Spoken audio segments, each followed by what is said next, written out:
안녕하세요. 대한민국의 알찬 방산 소식을 빠르고 정확하게 전달해드리는 한국필승TV입니다. 인도와 중국이 최근 러시아에서 열린 브릭스 정상회의를 계기로 관계 개선에 나선 가운데 국경 분쟁 지역에서 양국 군병력을 철수하기 시작했다고 인도 일간 타임스 오브 인디아가 전했습니다. 보도에 따르면 인도군 소식통은 양국 군대가 인도 북부 라다크 동부의 뎁산과 댐초크에 배치한 병력을 단계적으로 철수하기 시작했다는 것인데요. 병력 철수와 시설물 철거에 일주일가량 소요될 것이라고 덧붙였습니다. 사실 인도와 중국의 원한 관계는 굉장히 깊습니다. 히말라야 고원지대인 라다크에선 2020년 양국 군인 간 일명 몽둥이 충돌이 잇따라 발생하며 군인 수십 명이 사망했고 이후에도 산발적인 충돌이 이어졌습니다. 인도는 중국과의 협력 프로젝트를 중단하고 중국 기업에 제재를 가하기도 했으며 미국 주도 대중국 견제 안보협의체 쿼드에도 가입하여 중국을 압박했습니다. 이후 양국은 군사적 충돌을 줄이고자 여러 차례 외교적 군사적 협상을 벌였고 최근 라다크 순찰 방식에 합의했습니다.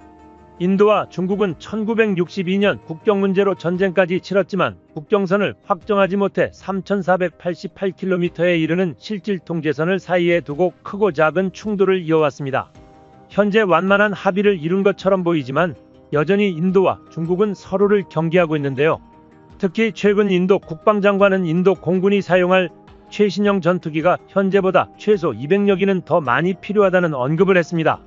구체적인 발표 내용을 보면 미국이를 대체할 총 200여 대의 최신형 전투기가 인도 공군에게 추가적으로 필요하며 KF-21 전투기 수준으로 지상 공격과 공중 공격이 가능한 4.5세대급 다목적 전투기에 관해 언급했습니다.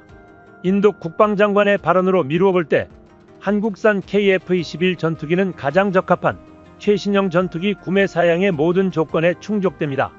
그렇기 때문에 인도 공군의 최신형 전투기 수주 경쟁에서 한국산 전투기가 매우 유력한 후보로 급상승하게 되었습니다. 중국은 인도와의 경계지역에 배치하던 어마어마한 물량의 전투기를 뒤로 물렸지만 여전히 경계지역과 가까운 지역에 수많은 중국산 전투기가 배치되어 있습니다. 이로 인해 인도 공군은 기존에 보유한 프랑스산 라팔 전투기 30여 기가 있었지만 이것은 부족하다는 생각에 새로운 차세대 전투기를 간절히 원하고 있습니다. 이에 인도 국방장관은 최신형 전투기의 요구 조건 언급하였는데요. 그가 말한 조건을 만족하는 전투기가 현재 지구상에 딱 하나 있습니다. 바로 대한민국의 KF-21 전투기입니다. 미국의 해외 무기 분석기관에서는 KF-21 전투기가 전력화되는 시기인 2026년 이후 20년간 전세계 전투기 수요는 무려 3천여 대가 넘는다고 발표했습니다. 인도 공군 참모총장은 인도 최대 일간지와의 인터뷰를 통해 국산 전투기는 외국산 전투기보다 떨어지는 성능과 신뢰성을 따라잡을 수 있어야 한다며 아무리 인도에서 만든 무기라도 적의 위협에 대항하지 못한다면 무기로서 가치가 없다는 발언을 하였고 이 말인즉슨 한국산 KF-21 전투기를 도입하겠다는 의미가 되었습니다. 해당 발언으로 인해 KF-21 전투기가 다시금 주목을 받게 되었는데요. 한국의 군사무기 전문가들도 KF-21 전투기가 틈새 시장에서 300대에서 400대가량 해외 수출이 가능한 잠재력이 높은 기체라고 전망하였으며 대한민국이 이미 보유하고 있는 T-50 훈련기와 FA-50 전투기의 수출 이력이 그것을 반증한다고 설명했습니다.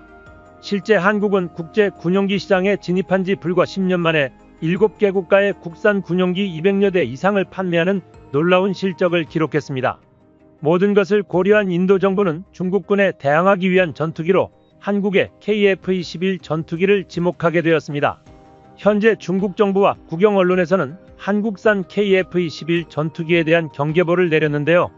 중국의 국영 언론들은 KF-21 전투기 블록1의 시제기인 1호기부터 6호기까지 모두 출격을 마쳤으며 실전 배치 전투기 조립이 끝나가고 있다는 점을 고려할 때 인도의 KF-21 전투기 도입 가능성을 제기했습니다. 중국 언론이 이에 대한 보도를 하는 분위기가 심상치 않습니다. 실제로 인도와 한국 간의 군사동맹과 관련한 회의를 진행한 바 있습니다. KF-21 전투기에 관련한 양국의 논의 내용에 대해서 비밀리에 진행되었지만 특이하게도 한국 국내 언론보다도 중국 매체들이 앞다투어 인도의 KF-21 전투기 도입 가능성에 대한 보도를 진행하는 상황이 벌어진 것이죠. 그만큼 중국 측에서 한국산 무기인 K9 자주포와 KF-21 전투기가 국경지역에 배치되는 것에 대한 두려움을 가지고 있다고 여겨지고 있습니다. 이번 브릭스 정상회의를 계기로 원만한 관계로 돌아설 것 이야기하였음에도 오랫동안 이어왔던 경계심이 쉽사리 풀어지지 않았으며 국방력 강화로 미리미리 군사대치를 대비해야 한다는 인식은 중국과 인도 국민들에게 깊이 새겨져 있습니다. 그렇기에 현재 인도 현지 언론 매체들은 현실적으로 인도가 믿고 선택할 수 있는 선택지는 한국의 KF-21 전투기 밖에 없다는 보도를 진행하고 있습니다. 특히 인도 내의 군사 전문가들은 KF-21 전투기의 양산 시기까지 고려하여 한국 전투기에 대한 지지를 보냈습니다. 최근에 인도는 각종 매체에 반응을 전하며 보다 구체적인 내용들을 보도하고 있습니다. 인도와 갈등을 이어가는 중국은 지난 수십 년 동안 뇌리에서 잊지 못하는 것이 하나 있는데 그것이 바로 공안증이라는 것입니다.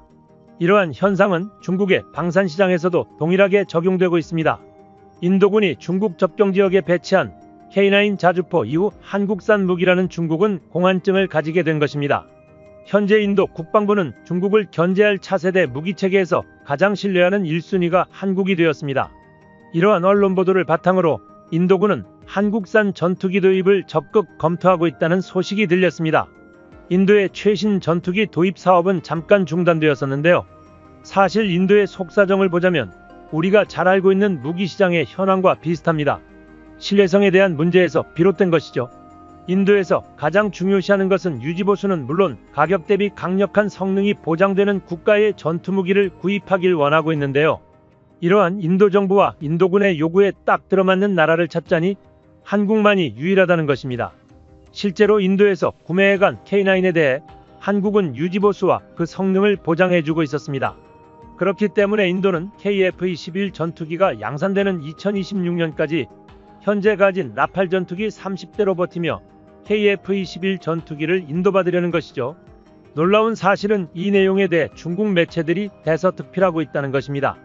현재 중국 매체의 보도 내용을 인용하자만 한국은 인도와 K9 자주포 성공에 힘입어 대한민국 방산업체들의 약진을 예상하고 있다며 인도 정부와 인도군의 요구에 부합하면서 성능과 가격을 만족시킬 수 있는 나라는 한국뿐이라는 것을 세계가 인정하고 있다고 전했습니다. 그간 우여곡절을 겪으며 위기로 내몰린 인도의 전투기 도입 사업은 좌초될 것이라는 전망이 많았는데요. 이제는 KF-21 전투기라는 대안이 생긴 것입니다.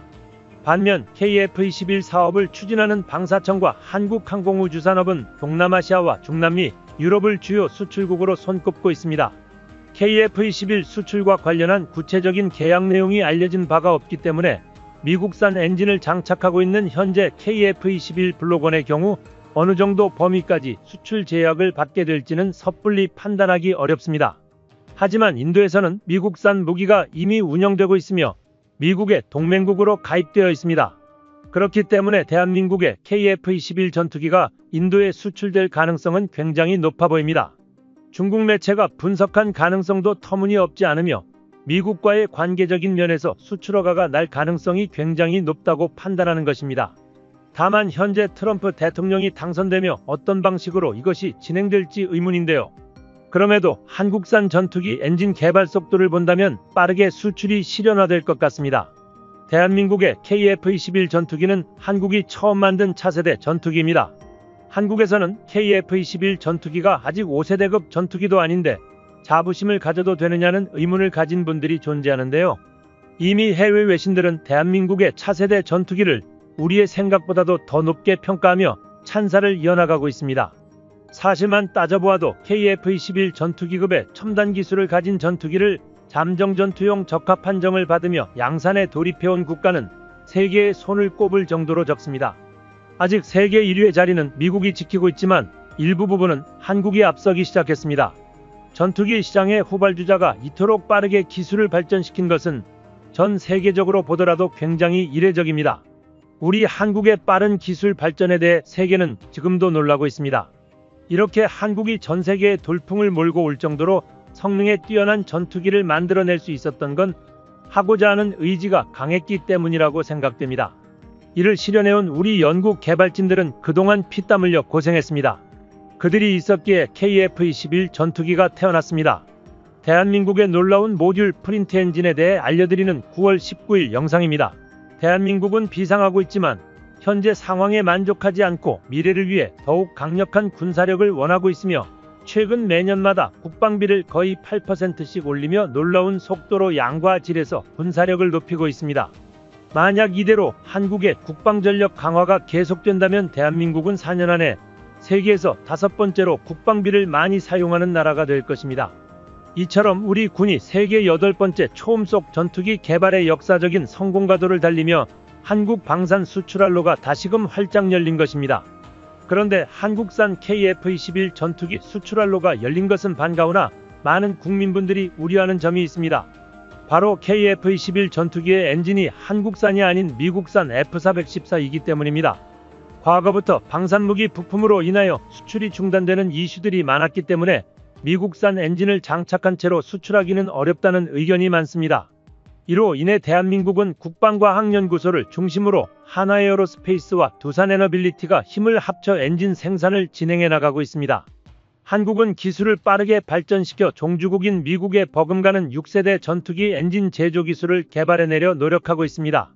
사실 얼마 전 세계 최고 수준 엔진 기술력을 지닌 미국 기업 출신 교수가 한국의 엔진 개발이 결코 쉬운 일은 아닐 것이라고 다소 비관적인 견해를 밝힌 적이 있었습니다. 굉장히 도전적인 과제라면서 적어도 10년 안에는 이룰 수 없는 일이라고 장담했습니다. 하지만 정작 이번에 엔진 개발에 도전하겠다는 뜻을 밝힌 한화와 두산에서는 엄청난 자신감을 내비치고 있습니다. 미국 교수가 말한 10년이라는 기한을 보란듯이 뒤집어 엎겠다는 포부를 드러냈습니다. 한화에어로스페이스가 처음 항공기 엔진 사업에 발을 디딘 지점은 지금으로부터 45년 전인 1979년입니다. 항공기용 가스터빈 엔진 정비를 시작으로 조금씩 기술을 축적한 한화는 제너럴 일렉트릭과 영국의 롤스로이스 등 선진 엔진 제조기업과의 협업을 통해 독자 엔진 개발을 위한 기틀을 마련했습니다. 항공엔진은 산업 밸류체인의 가장 꼭대기에 있는 가장 만들기 어려운 제품입니다. 한국가가 자체적인 항공엔진을 갖기 위해서는 수십 년간의 기술 축적, 이를 뒷받침하는 고숙련 인재 공급과 막대한 자본 투입 등 3박자가 고루 이루어져야 가능한 사업입니다. 항공엔진 산업이 대표적인 선진국 산업인 이유입니다. 독자 항공엔진 기술을 보유한 국가는 미국, 영국, 프랑스, 러시아, 우크라이나 등 단 6개국에 그칩니다. 설계부터 대량 양산까지 자기 브랜드로 항공엔진 생산을 총괄하는 업체는 프렛 앤 휘트니, GE, 영국의 롤스로이스 빅3뿐입니다. 하지만 후발주자인 대한민국은 해외 이전 및 유출을 엄격하게 통제하고 제한하고 있는 엔진 기술임에도 불구하고 부품 국산화에도 괄목할 만한 성장세를 보여주고 있습니다.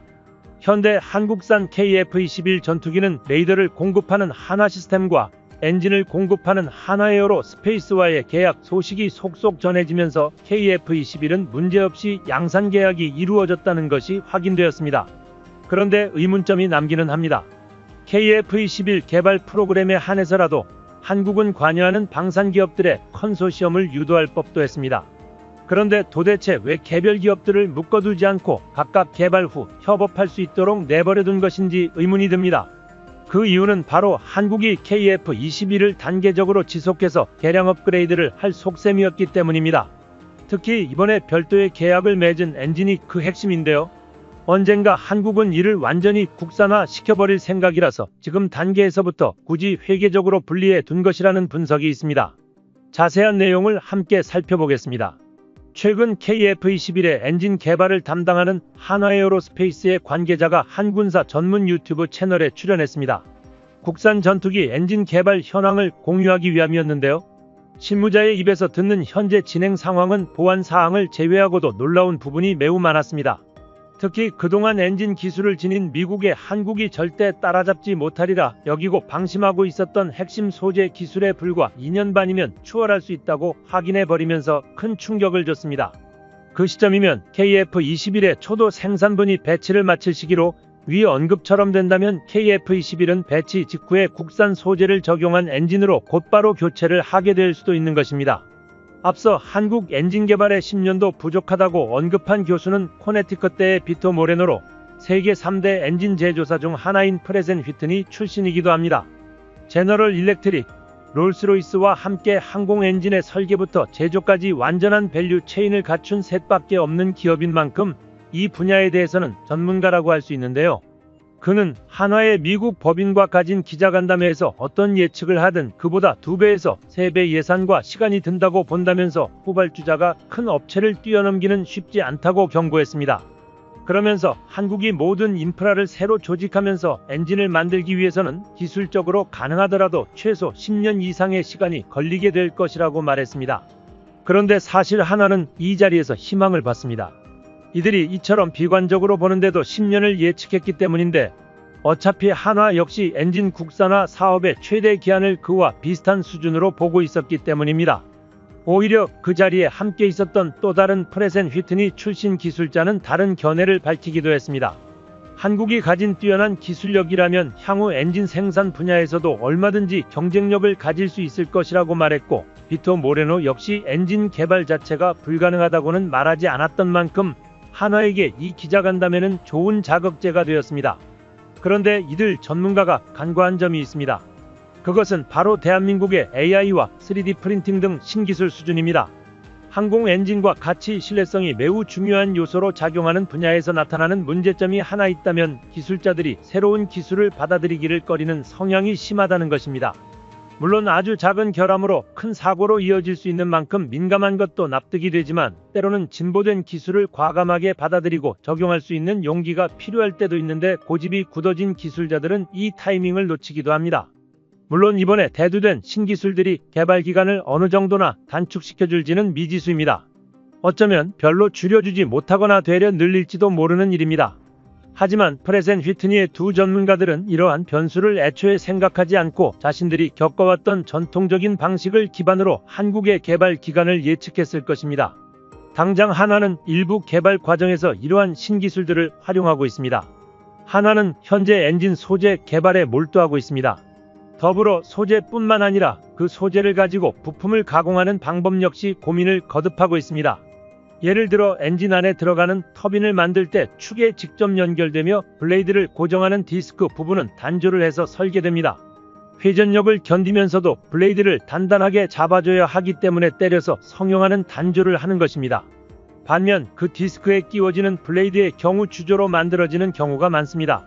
블레이드는 그 사이사이에 초고온 초고속의 공기 흐름이 통과해야 하고 거기에 연료가 섞여서 연소도 이루어지게 됩니다. 그걸 엔진 추력으로 바꾸는 효율을 끌어올리기 위해 단순히 날개가 여러 개 달려있는 것이 아니라 표면에 복잡한 패턴이 새겨져 있습니다. 이러한 패턴은 소재를 때려서 만드는 단조로는 만들어내기가 불가능에 가깝습니다. 기본적으로 초고온 초고압을 견뎌야 하는 점, 복잡한 패턴이 적용된다는 점으로 인해 내부에는 세라믹으로 만든 코어가 들어가기도 하고 그 주변으로 금속 소재를 부어서 굳혀 만드는 주조를 하는 경우가 많습니다. 여기까지는 어느 엔진에나 공통적으로 적용되는 사항입니다. 하지만 한화 기업은 현재 일부 매우 복잡한 부품을 통째로 3D 프린팅하는 모듈 프린트 공법을 실험적으로 도입해 사용하고 있습니다. 제너럴 일렉트릭 등에서도 극히 제한적으로 도입한 기술로 특정 구간의 부품 배격의 일체를 한 번에 조립이 된 상태로 프린트를 해버리는 독특한 방식입니다. 그래서 프린트가 완성되면 해당 모듈을 별도 가공할 필요도 없이 한 번에 탑재, 교체할 수 있습니다. 대신 매우 정교한 작업이라 프린트를 하는 시간과 비용이 많이 소모된다는 단점이 있습니다. 한화는 이 기술의 성숙도를 점차 올려서 그러한 단점을 점차 해결해 간다는 계획인데요. 추후에는 생산성 측면에서 오히려 큰 장점으로 바뀔 수 있을 것으로 기대하고 있습니다. 그도 그럴 게 잘 만들어진다는 확신만 있다면 그냥 밤낮 없이 프린트를 돌려두기만 하면 되는 일이기 때문입니다. 한화는 추후 이러한 기술들을 이용해 엔진을 양산하면서 현존 엔진과 동일한 수준에서 만족하지 않고 차세대 엔진의 성능을 일부 미리 끌어와서 차별화를 노리겠다고도 밝혔습니다. 엔진의 외부 열 방출을 제어하기 위해서 엔진 주변으로 제3의 공기 흐름을 만드는 것입니다. 엔진 내부에서는 열을 내뿜으면 동력을 만들어내고 이를 항공기에 전달해서 비행하고 있지만 엔진 외장부에서 바깥 공기의 흐름으로 이를 덮어서 연령상이 이를 포착할 수 없게 만듭니다. 스텔스기의 천적인 열 방출을 극한까지 제어하는 것입니다. 다만 이런 한화가 비교적 자신없어하는 분야가 있는데요. 시험평가입니다. 이러한 기술을 적용한 엔진을 만들기 위해선 모든 단계에 대해 설계 능력과 제작 능력 그리고 그 안전성을 증명할 수 있는 시험평가를 하나하나 거쳐야만 합니다. 그런데 그걸 위한 인프라를 일개 기업이 만들기 위해선 수조에 가까운 예산이 드는데 이는 사실상 불가능한 영역이라 볼 수 있습니다. 여기서 절실한 것이 다른 협력기업이나 국가적 지원의 존재입니다. 운 좋게도 하나는 그 둘을 모두 얻을 수 있었습니다. 모르는 분들도 많으시겠지만 현재 제작된 KF-21 시제기 6대에는 의외로 국산 엔진 기술력이 많이 들어갔습니다. 추력을 발생시키는 메인 엔진이 아니라 부동계, 부차적인 움직임을 제어하는 보조 동력 엔진의 경우 이미 국산화가 완료되어 시제기 전체에 탑재되어 있습니다. 더군다나 현재 라이센스 생산하고 있는 F414 엔진 역시 국산 부품으로 45%가량 대체한 과도기적인 모델이 시제기 절반에 들어가고 있습니다. 이 엔진들은 4, 5, 6호기 들어가는데 혹시 모를 상황을 위해 쌍발 엔진 중 한쪽으로만 들어가기는 해도 실제 시험 비행까지 진행되고 있는 상황입니다. 또한 한국형 엔진이라 부를 수 있는 라이선스 엔진을 장착한 시제기들이 현재까지 아무런 문제 없이 안정적으로 비행하는데 성공하며 별다른 문제를 일으키지 않고 있습니다. 이 사실을 밝힌 한화 관계자는 부품 제작 기술의 측면에서는 원제조사인 미국의 제너럴 일렉트릭과 비견되는 수준이라고 자부했습니다. 이처럼 한화는 이미 상당 수준의 엔진 기술을 확보해둔 상태입니다. 오랜 기간 미국 엔진을 라이센스 생산해왔던 경험이 충분한 발판이 되었습니다. 대한민국 기술자들은 이를 바탕으로 이미 미사일 등에 쓰이는 단수명 엔진의 기술은 숙달되어 있는 상태입니다. 그 원리는 전투기 엔진과 다를 바 없지만 엔진째로 날아가 폭발함으로 단 한 번만 사용한다는 것이 차이점입니다. 또한 이에 이어 전투기에 사용하는 장수명 엔진으로 발전시키려면 수천 시간분의 열과 압력을 견디는 소재를 확보하는 것이 핵심입니다. 그 외에 코어라고 불리는 부품들의 생산과 설계 능력 자체는 이미 검증이 되어 있습니다. 문제는 이 소재 확보가 결코 쉽지 않다는 것입니다. 엔진 전문가들은 소재가 견딜 수 있는 온도를 100도 높이는데 10년이라는 기간이 걸린다고까지 표현합니다. 더군다나 KF-21의 F414 같은 고성능 고출력 엔진은 애초에 시작 전부터 온도가 매우 높기 때문에 어중간한 성능의 엔진들과는 비교하면 출발선부터가 다르다는 것입니다. 가장 관건이 되는 것은 최대 화씨 2750도, 섭씨 1500도까지 올라가는 엔진 후방 핫섹션에서 내열성을 갖출 뿐더러 성능적으로 신뢰성까지 있는 소재를 개발할 수 있느냐인데요. 이것이 정말로 어려워서 아직까지도 많은 국가들이 엔진 기술에 있어서만큼은 수출입에 의존하고 있는 실정입니다. 일반적으로 내열성을 갖추는 소재는 강도부터 이를 담보하기가 어렵습니다.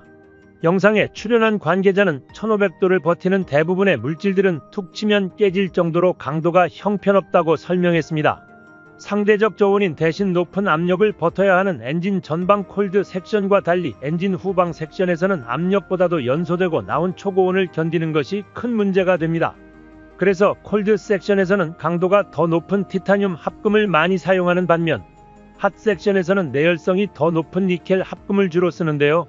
문제는 여기서도 어느 정도의 고압 상태를 견뎌야 하므로 강도가 중요하지 않은 것은 아니기에 비교적 물은 금속인 니켈로 만드는 합금이 견디기는 쉽지가 않습니다. 니켈 합금 소재가 1500도를 견디게 만드는 것은 여러가지 방법이 있지만 강도가 확보가 되지 않아 툭 치면 깨져버리는 것이 이러한 이유입니다. 한화가 이 문제를 해결하기 위해 찾은 해법은 두 가지가 있었습니다. 일단 한 가지는 1500도를 그대로 견딜 필요가 없게 만드는 것. 여기서 한화가 이미 확보하고 있는 우수한 설계 기술이 빛을 발하는데요. 고도의 냉각 설계를 통해서 엔진의 온도는 1500도까지 올라가도 최대 400도가량을 냉각시켜서 소재가 견뎌야 하는 온도를 1100도 수준으로 낮추는 것입니다. 이는 다른 선진국들의 엔진 설계에서도 공통적으로 채택하는 방법이지만 설계 기술력이 뒷받침되지 못하면 구현할 수 없습니다. 한화가 그동안 긴 세월을 꾸준하게 다른 나라들의 발전된 엔진들을 라이센스 생산해보고 어깨너머로 노하우를 습득해온 것이 지금에 와서 힘이 되어주고 있는 것입니다. 또 다른 해법은 니켈로도 초내열성을 지니는 신소재를 그냥 개발해버리는 것입니다. 한화가 발견한 방법은 바로 단결정화입니다. 금속 역시 광물인 만큼 결정구조를 지니는데 하나의 결정구조에 딱 한 개의 결정만 들어가는 단결정 구조를 구현하면 내열성은 물론이고 강도까지도 비약적으로 높아지는 것을 발견했습니다. 물론 만드는 것이 쉬운 일은 아니지만 한화는 이걸 엔진의 최고 온도에서 사용하면 효율이 매우 좋다는 결론을 얻어냅니다. 한화는 이 단결정 니켈 합금 소재를 이미 신형 엔진 설계에 적용했고 실제 제조에 적용하기 위해 협력사들과 공동 개발을 진행하고 있다고 합니다. 이러한 복잡한 소재 개발 과정에서 얻어진 성과 중에 하나가 작년 보도되어 화제가 되었던 인코넬 718입니다. 항공 엔진에 가장 많이 사용되는 특수합금이며 전투기에서는 아예 볼트와 너트조차도 이 인코넬 718 제조된다고 알려져 있습니다. 하나는 이를 국산화하는 데 이어서 엔진 최신부 최고온 지점에서도 국산화된 소재를 사용해 완벽한 국산 엔진을 만들어 나갈 예정입니다. 현 시점 하나는 티타늄 합금 10여 종과 니켈 합금 30여 종을 개발하고 있으며 올해 말에는 일제히 그 성과가 나오기 시작할 것으로 보고 있습니다. 한화 측은 KF-21에 들어가는 F414 엔진의 개발사인 제너럴 일렉트릭의 소재 기술력을 따라잡는 데에는 2027년, 즉 앞으로 2년 반이면 충분하다고 장담했습니다. 이 시점이면 KF-21 블록1의 배치가 완료되었을 시점이죠. 여기서 한국이 KF-21의 엔진과 레이더 계약을 별도로 진행한 이유가 확실해집니다. KF-21 레이더의 경우 이미 양산 이전부터 국산화가 완료되었습니다. 엔진 역시 블록 배치 완료 시점 즈음에서 본격적인 국산화가 시작되는 것입니다. 계획이 딱딱 맞아떨어지기만 한다면 우리는 국산 엔진을 전제로 개발된 KF-21 블록2 버전이 나오는 것을 볼 수도 있을 것입니다. 성능만 검증된다면 당연히 이미 배치된 블록1의 엔진 역시 국산 엔진으로 교체될 가능성이 농후합니다. 한화의 실무자가 직접 등장해 보여준 자신감은 어쩌면 꿈만 같았던 우리의 소망에 힘을 실어주는 이야기가 되었습니다. KF-21에 이미 투입되어 있는 국산 엔진 기술들은 관련자가 아니라면 알 수 없을 만한 것이기도 하고 소재 개발에 대해서 이만한 확신을 드러낼 것이라고는 누구도 짐작하지 못했을 것입니다. 그동안 엔진 기술력이 없어서 엔진 분야에 있어서는 완전히 미국에 휘둘려야 했던 한국입니다. 최근 한두바이 기업에서 개발한 엔진 설계가 매우 독특합니다. 이 엔진은 구리를 재료로 인공지능 AI가 설계한 3D 프린팅으로 만들어진 것이었습니다. 시험용 다운스케일 엔진이라 비율 그대로 사이즈를 키우면 항공기용으로 동작할 수도 있는 수준이었습니다. 이들이 공개한 영상에서 이 엔진은 노란 불빛을 맹렬히 뽑으면서 작동에 성공했습니다. 그리고 이례적으로 자신들이 만든 엔진의 단면도를 함께 공개했는데요. 그 형상이 매우 충격적이었습니다. 일반적으로 상상하는 회전축이나 분사구가 있는 그런 형태가 전혀 아니었기 때문입니다. 오히려 그건 양배추나 개미집의 단면도에 차라리 더 가까운 모습이었죠. 미로처럼 꼬여있는 단면은 도대체 어떤 흐름으로 연료가 공급되고 연소되는지 겉보기로는 알 수가 없었습니다. 그건 이 엔진을 만든 두바이 기업도 마찬가지입니다. 이들은 단지 여러가지 엔진의 유체역학적 데이터를 아예 입력했을 뿐 그걸 가지고 직접 설계를 한 것은 아니었으니까요. 다만 그렇게 설계된 엔진이 정말로 동작을 했다는 것은 매우 놀라운 사건이었습니다. 그동안 많은 기술자들이 AI는 물론이고 3D 프린팅 기술조차 믿지 않았기 때문입니다. 하지만 이 사례를 기점으로 엔진 개발에서 이 두 가지 기술의 접목은 매우 중요한 과제가 될 것으로 보입니다. 그리고 뜻밖에도 그 선구자는 한국이 될 것으로 보입니다. 최근 국산 엔진 개발에 출사표를 내민 두 국내 기업 하나 에어로스페이스와 두산 에너빌리티가 각각 이 기술들을 접목한 연구를 진행하고 있기 때문입니다. 그야말로 국가적으로 모든 분야가 발맞춰서 엔진 개발을 향해 돌진하고 있는 것입니다. 이런 보폭이라면 한국은 미국 전문가들이 예상한 10년보다도 훨씬 더 빠르게 확장성까지 갖춘 엔진을 확보하게 될 것으로 보이는데요. 모자라서 스텔스 바이패스 기술이 적용된 국산 엔진이 모듈 프린팅으로 대량 생산되어 KF-21에 적용되는 모습을 볼 수 있게 될 것 같습니다. 항공 엔진은 돈이 되는 기술이기도 합니다. 글로벌 시장 조사 기관 프리시던스 리서치에 따르면 항공 엔진 시장 규모는 지난해 943억 달러에서 2032년 1872억 달러로 연평균 무려 8%가량 성장할 전망입니다. 또 엔진 산업 개발 및 사용기간이 10년 이상으로 긴다는 점을 감안하면 장기 계약을 맺는 것이 일반적입니다. 이에 따라 단기 경기 변동에 따른 실적 부침이 다른 산업보다 적습니다. 엔진 제작 역량을 갖춘 기업이 제품 판매 이후에도 MRO 사업으로 주기적으로 현금 흐름 창출이 가능하다는 의미입니다. 그만큼 향후 엔진 사업은 더욱 큰 이점을 대한민국에 가져다 줄 것입니다. 한국필승TV 시청해주셔서 감사합니다. 좋아요, 구독, 알림 설정 해두시면 언제나 신속하고 정확한 국방 소식 전달해 드리겠습니다. 구독자 여러분 좋은 하루 보내세요.